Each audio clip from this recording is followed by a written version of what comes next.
Familjet që rrisin fëmijë me aftësi të kufizuara përballen çdo ditë me sfida të mëdha, nga vështirësitë emocionale e financiare deri te mungesa e informacionit dhe pritshmëritë e shoqërisë. Dy prindër, të cilët kanë fëmijët e tyre, frekuentues të qendrës komunitare dhe shkollës speciale në Korçë, tregojnë se përballja me realitetin ka qenë e vështirë, por mbështetja që kanë gjetur në këto institucione u ka dhënë forcë, qetësi dhe besim për të ecur përpara.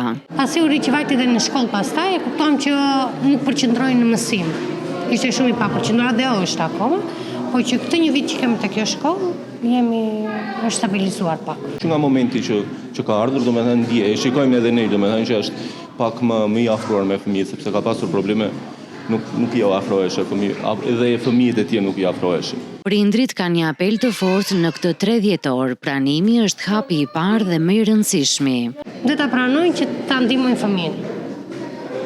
S'kan si e ndihmojnë ndryshe, vetëm në ambientin shtëpiak, nuk e ndihmojnë dot. Prindrit duhet të pranojnë këta fëmijë, domethënë me aftësi ndryshe dhe të kuptojnë që ka institucione ku mund t'i ndihmojnë. Në ditën ndërkombëtare të personave me aftësi të kufizuara, prindrit japin mesazhin se bashkëpunimi, empatia dhe pranimi janë çelësi i suksesit për këta fëmijë, duke u bërë thirrje të gjithë institucioneve dhe komunitetit të tregojnë më shumë mirëkuptim dhe mbështetje.